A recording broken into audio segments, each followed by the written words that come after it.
Welcome back to the Stingy Trigger Tabletop.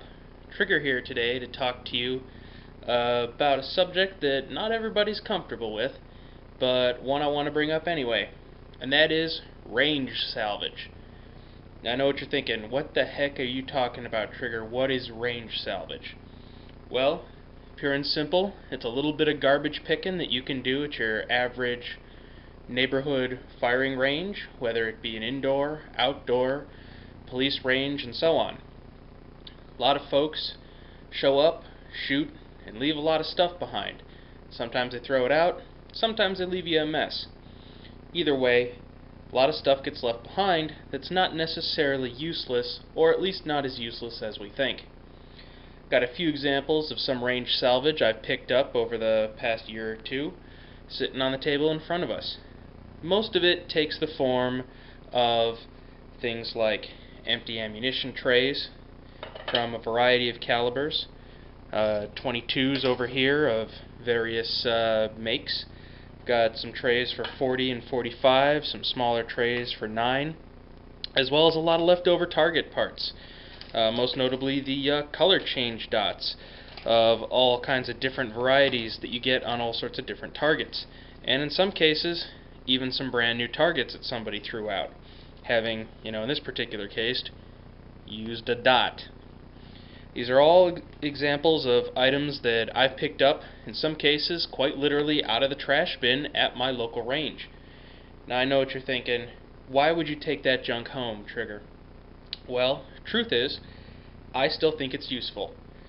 The dots, not even on the brand new targets, but on the used targets, like these guys, are great for running your dot drill for precision target practice in order to really get good at sighting in and using your pistols without being able to see the actual target you're using.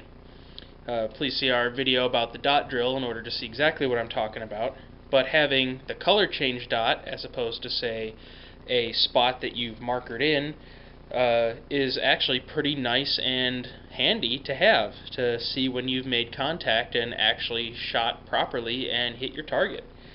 Furthermore, if you're using these reactive targets, they never give you enough dots to cover the holes that you'll put in one target. However, if you salvage up the dots that people have left behind, even on a smaller target like this, you can shoot it 2, 3, maybe even 4 times before you can no longer cover the holes in it, and you'll get a lot more life and a lot more bang for your buck out of your particular color change targets. Now, as far as trays go, these are great if you're a reloader.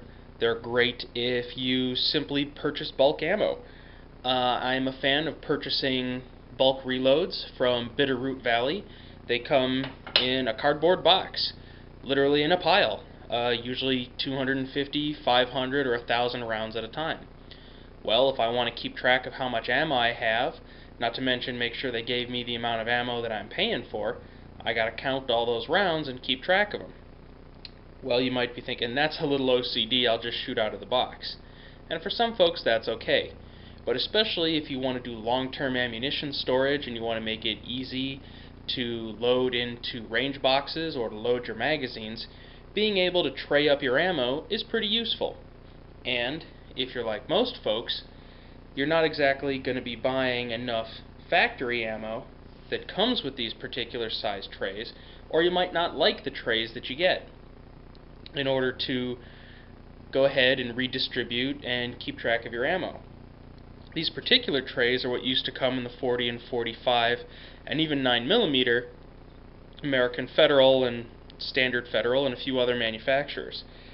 The 9mm guys switched to these guys for a while, and they've even knocked down to the ones that are like this without even the external wall running around it, whereas you just basically have a cage that holds your rounds, and the moment it leaves the cardboard sleeve, they can go everywhere.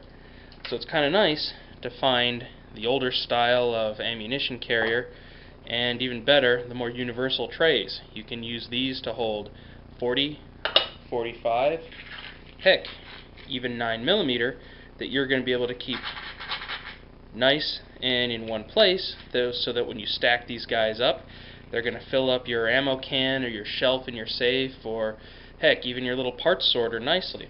And in fact, these guys fit perfectly horizontally 4 abreast to a level inside a 50 caliber ammo can, or even the larger 40mm mortar cans for long-term and dry-safe ammunition storage. And again, you only get one of these with every box that you purchase. How many boxes are you purchasing to the point where you're going to be able to fill up an entire ammo can, let alone multiple ammunition cans for all the various calibers you're going to want to keep? Same thing goes for your 22s. This is a CCI Mini-Mag box that I pulled out of the trash at my local range that's running with standard Blazer CCI lead bullet reloads. It's a great little way to store your ammunition, to know exactly how many rounds you have, to get it to and from the range quickly and conveniently, and so you can back off and count out exactly how many rounds you want for a particular magazine without having to constantly fish in a large bulk box. And these are just some of the examples of range salvage that's out there. If you're at the right range, sometimes, depending if it's an outdoor range and who you're shooting with, you can come home, especially if you're a reloader, with, dozens, maybe 100 or more reloadable rifle cases of high quality brass casings that are normally just thrown out. Same goes for your 45, and that doesn't even account for if you're shooting some of the more esoteric cartridges like 44 Magnum or 45 Long Colt or 50 cal. When you find those guys sitting around the range from somebody else shooting and you can reload them yourself, it's a good idea to pull a little range salvage and pick those up. And that, of course, goes without saying that you're going to need some trays to put all those reloads in. As always, thanks for watching. Please subscribe for more fun gun and project videos. And as always, remember, we're just a couple of city slickers working this out as we go along. Thanks.